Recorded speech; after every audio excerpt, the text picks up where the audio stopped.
myself to see you. It's preparing.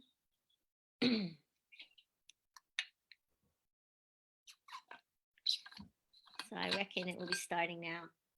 Yeah, it is. I just had to accept. Okay, great. Accept. Here you are. Here we are. Okay, wonderful. Hello, Lucine. Nice to see Hi. you again Hi. today.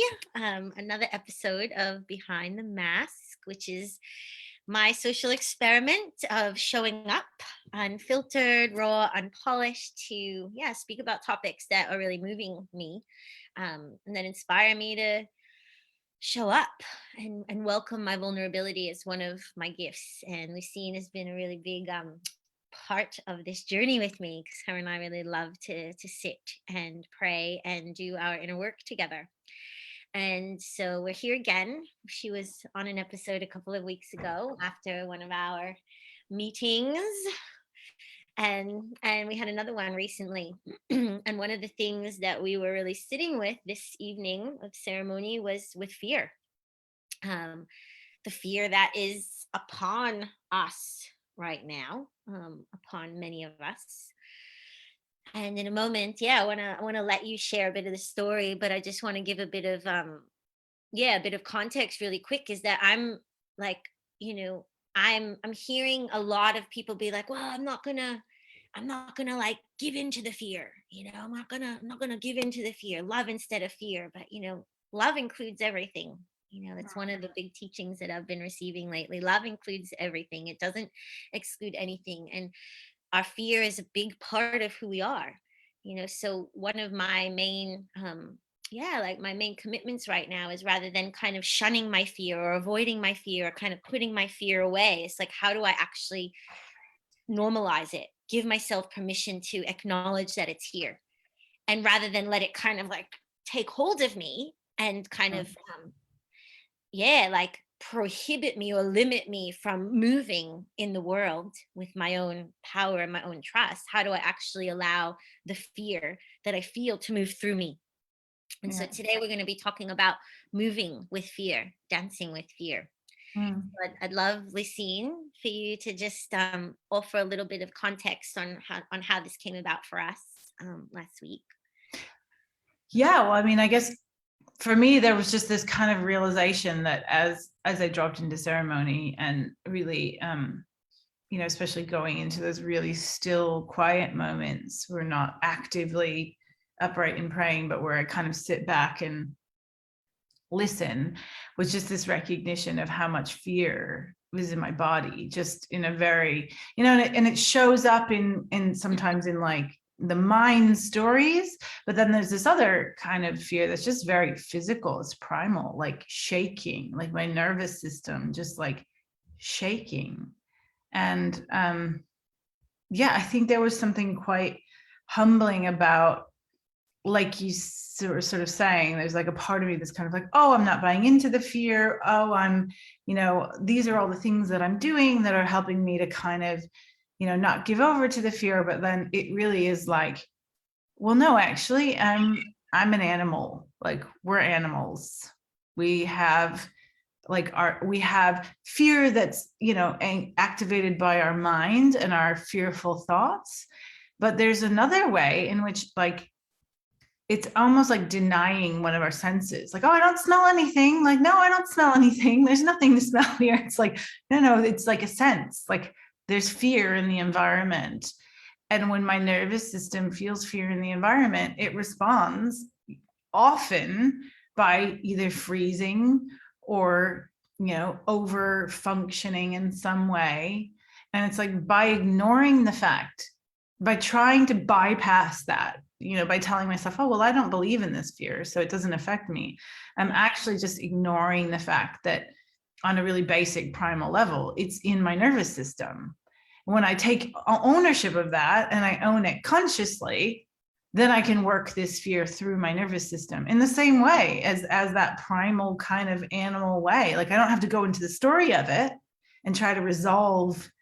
Right? If I was trying to resolve the story of this fear, I would be, off in a mind trip, as opposed to just dealing with it on that physical level of, when my body's tired, it needs to sleep. When my body's hungry, it needs to eat. When my body's activated in fear, it needs to shake.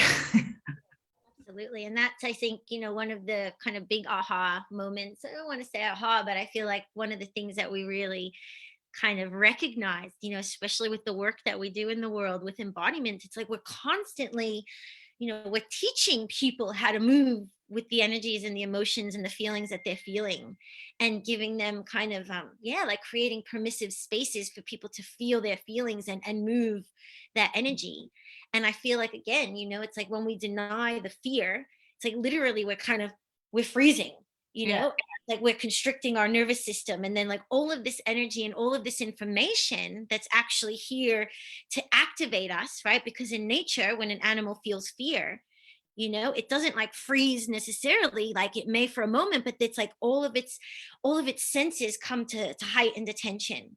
It's like its hairs become like little antenna, its ears kind of perk up, its eyes become really big. It's like it can see so much more, Mm. so that it knows exactly which direction to go in, or it knows how to move it if it has a fright, like it moves it through, so it doesn't kind of limit it from kind of moving into the next moment. It doesn't carry it into tomorrow. Like animals in nature don't necessarily get like hold their fear and that becomes trauma like we as humans do.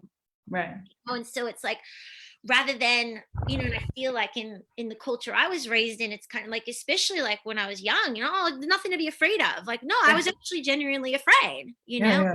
and I was working with a client yesterday, and it's like, she's got children right now that are feeling a lot of anxiety around like not having been to school in a while. And when they feel this anxiety, like it's coming from fear, and how many parents right now are like, oh, it's okay, there's nothing to be afraid of. But no, there's a lot to be like, you're afraid, you're feeling afraid. Like, let's not deny this feeling that you're feeling. And Mm. how do we kind of normalize it and create permission and spaces for us to like, oh, like actually I'm just gonna like move my fear, I'm gonna move with the fear rather than letting it kind of freeze me. Because Mm. then when I'm frozen, it's like, and I don't want to, yeah, it's almost like when I'm frozen, I can't make decisions with my whole self. I'm Yeah. making decisions that are based in, that are not like, they're not like all of my senses are not on board. Like I'm Yeah. acting from a place of woundedness, or I'm like, just tell me what to do. Like, I don't know what to do. Just tell me what to do. But actually, no, I feel like the fear right now, with the way that I'm perceiving it and the way that I'm choosing to kind of work with it as like an archetype, as like an energy, is how do I let the fear that I'm feeling about what's going on in the world actually wake me up Yeah. and like open me to being able to like make more informed decisions on like what's true for me, rather than just freezing and like, oh, just tell me what to do. No, actually, what is this unique being, this sovereign being, like, what do I need to do to kind of move through this unknown, or to move through this world currently that is in moments disturbingly frightening. Yeah. Yeah. I mean, that's, to me, as someone who lives very much in this kind of like very much in the world of, I've got kids that are back and forth from, homeschool to like a, institutional, like where they're in the charge of other people, when I'm not parenting them, they're with other people, other adults who have other kind of worldviews, and moving back and forth between that place of like my own inner knowing and how I want to work with that, to seeing the influences around me that aren't necessarily aligned with that. And it's it's like a moment to moment dance, like I think one thing is to have those big aha moments of awareness and awakening about it, and the other thing is putting it in practice continually in every moment. Because I know, even it's been like 1 week since we sat in that experience, and the number of times over the last week where I found myself going like, oh, okay, that this is great, a few days of really feeling like I'd integrated it. And then like, finding out on Sunday that my kids were supposed to wear masks to school the next day, and just like, like, oh, what? Oh, like that. and then recalibrating, and then, you know, each time it's, you know, I think that is, I suppose, the way of working with it, the way that, you know, a daily, I guess it's, you know, the awareness that I had around what you were saying of about what we teach in our movement practices, you know, the awareness that I had that night in particular was like, oh yeah, I teach people this. You know, I was talking to you about the idea of, you know, teaching the practice of flowing, and how flowing, like the energy, the essential energy underneath flowing is fear, and how the teaching of flowing is like just the next step, just the next step, just the next, like keep moving your feet. And I was laughing of like, oh yeah, I teach that all the time as an embodiment practice, but I don't necessarily translate that practice in these ways into my own personal daily life. And it feels like a similar thing in terms of like, you know, I can have a meditation practice in the morning, and then like by 9:30 I'm back into the world again. So it almost feels like more than even having like a daily practice at this time, it's like you have to have like a moment by moment practice of, I mean, the good news about that is that, you know, we've got all these amazing animal allies around us. Like I was just walking with a friend yesterday, and noticing every time his dog would like run into another dog and then afterwards go and like, you know, that's how quick it can be, right? Like it doesn't have to be this huge like clearing, it can just be like and then like, but remembering that that's like a moment to moment thing, as opposed to like a practice that we can do once a week or once a, you know, day even. Yeah, it's really like beginning to bring those practices and those tools that we've been cultivating, that any of us have been cultivating, and like really applying them. Because right now I feel like the kind of the challenge of these times, it's like, you know, the practice isn't just on the mat, or the practice isn't just on like the Sunday class, you know, like the practice, like you say, is this moment to moment. And, you know, we sit on the mat, we sit in ceremony, we go to the class, and that's almost like that's the practice ground for like the moment to moment every day, like need for the practices, you know. And to, and I feel like the more and more I can kind of bring myself to that recognition, like this is it, like this is what I've been training for, this is what I've been training for my whole life, for Mm, the past 20 years of taking all these courses and workshops and teachings mm, and ceremonies and all the things. It's like, oh, that's not isolated from now. It's actually been the training ground for now. And if I, mm, and like, am I willing to step into that with a full yes, you know, like, and allow it to move through me? Because that's the thing, like what I've been realizing, it's like, you know, even the way that we speak, like I'm afraid, you know, like, no, I'm not afraid. I'm not fear, but I feel fear, you know, even just in those distinctions, like I'm not my feelings, but I'm a vessel. I'm a container, you know, I'm a being, I'm a body that feels these feelings. And mm, can I continue to, like, even with my words, like I feel fear, and allow that fear to move through mm, me, rather than like I am this and I'm holding mm. on to it, you know? Yeah. Like, and again, I always use the metaphor of the river, because it's just such a good one, you know, like the river, you just can't hold on. Like we got to let go of the riverbanks. You know, Mm, we got to let go of the riverbanks, and the river, it just flows and it knows exactly where it's going, you know? yeah. So, and the river isn't like, the banks aren't like, oh my God, but you're my water. I'm you. It's like, no, I'm just here holding the space, and the water is just flowing, you know? And I feel like the feelings that we feel like right now, we're talking about fear. You know, it's like, can my body, can my consciousness, can my awareness be like those riverbanks, just Mm, holding the space for like, oh, I feel fear right now. Oh, fuck, I really feel this. And like, oh, like however it is that I'm going to move with it. But rather than being like, no, I don't feel it, or I'm not going to feel it. It's like, no, mm. I don't have to give my power over to it by kind of claiming it as mine, you know, but I can acknowledge that it's a moving current through this container.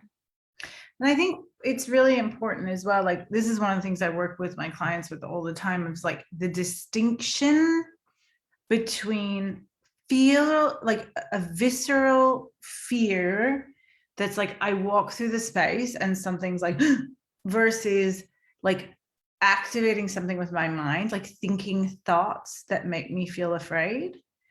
Because I think there are two different vibrations. Like, I mean, once the fear is in your body, it still needs to be moved. But like often we can actually trace our fears back to like something that our mind latched onto, like, oh, this is going to happen, and that's going to happen, that's going to mean this, and like all of a sudden we're in some forced, like imagined reality that's generating fear for us, that's not even here. Versus, like, you know, I gave you an example of the other day when I was just playing in the park with my kids, and all of a sudden, you know, we got to the park that we go to every day, and it had been converted into a vaccine site with these like white tents and fluorescent lights, and I just had this visceral like kind of shock in my body of like, whoa, what's this? Not what I expected. What's going on? And there wasn't a storyline behind that. It was like a just visceral felt sense. And I think it's, yeah, it's learning also how to discern, because fear is an ally when it's telling us, when it's giving us information about what's happening in the here and now, right? Like there's something that doesn't feel good over there. Like, wake up, pay attention, you know, notice what's happening around. Like that's why we have it, right? Versus like the kind of mind trip fear that's like, but what if this and that, and then I won't be able to, and then, you know, and all of a sudden I'm in a fear response, but it's not even about anything that's happening right now. Again, like in terms of how we clear it out of our body, it's still releasing it, but like there's so many ways that we can choose to just stick to what's the essential energy of the fear, and like kind of keep encouraging ourselves to stay in what's happening right now, and stay in what's happening right now. Exactly. Yeah. And that's like part of the practices as well. You know, it's like being like training ourselves to be present, awake, and aware to what's happening right now. You know, and when I feel my mind like traveling down this, like traveling into and down this kind of fear spiral, it's like, oh, whoa, whoa, whoa, whoa. Actually, there it is. Like I'm consensually giving my attention to this thing that's Yeah, not here. And actually, can I utilize the power of my attention and the power of my awareness to like rein it back in and be like, oh yeah, that could happen, but it's not happening. Like actually, this is what's happening. You right. know, again, like if I, you know, that's like moving with fear as well. Like sometimes I might need more than just like a conscious practice, you know, like I might not just be able to like easily rein it in, like, oh come on back, mind, you know, like I might need to do something more serious. Like the other night I was feeling a lot of rage and I just like threw on a psytrance track and put my headphones on. I was like, "Grr," you know, like I needed to kind of do something, take action. Yeah, Listen, again, it's like the same with fear, you know, it's like I might need to actually use my awareness and my discipline to engage in some practice, whether that's breathing, you know, like if my mind is traveling down that fear spiral and be like, okay, actually, I'm right here and my breath is going to bring me back, you know, right to this moment. And then that energy is good. That attention is going to come back to this moment. And then that energy of like that like perceived fear that's kind of taking me on is going to like continue, is going to start to dissipate, and it's going to yeah, start to move, and it's going to start to shift and transform. And then here I am right here, you know. And again, like we've been saying, you know, it's information. All of it is information, like to bring us to attention, like yeah, literally, you know, whether it's to bring us to attention in this moment when I'm feeling a visceral fear response, or to bring me to attention when like my mind is like running with some yeah, thought like the potential apocalyptic future that's right, happening, what might happen. Actually, can I utilize that same attention to like create something more aligned to what's right. in service to life, like we were saying last week, you know, like life supporting life, Yeah, rather than like, oh, that's we're going down that dark place. It's like, actually, come on over here, let me dream and be part of something that's supporting life. mhm.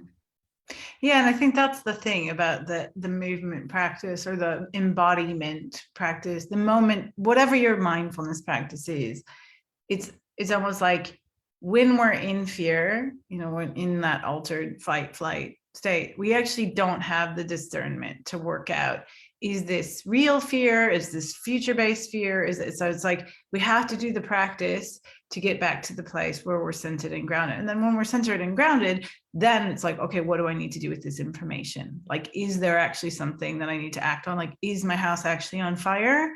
Or is there a part of me that's 3-4 steps ahead, trying to prevent some potential future fear? And but we don't have the ability to think clearly when we're in that altered state, which is why we need the embodiment practice or the mindfulness practice first, and then it becomes information. Whereas before the that we're grounded and centered, it's like distortion. Yeah, and which is why like utilizing these practices on like a moment to moment, like as often as possible, it's just training. I feel like it trains us to be able to access it when we are in that response. It's like I'm not going to be able to swim really well if I'm not practicing doing it all the time. You know what I mean? Like it just continues that practice. And then when I'm like drowning, oh yeah, hopefully I'll remember how to swim. It's always the hope. Yeah. I mean, that definitely feels like what this time is like, where it used to be like a nice idea, like it'd be a good idea to meditate. It would be a good idea to like, that would be good. Like now it's like, no, you either fucking meditate or you drown. Pretty much. I mean, it's a bit dramatic, but like we're in the middle of a storm. Like you really, those kinds of practices become non-negotiables, is what I feel. It's like, I hear you. I hear you, darling. And thank you. I know that you've got a very small window, so I'm gonna let this come to a close for now. And I really appreciate you for showing up and sharing your insights here.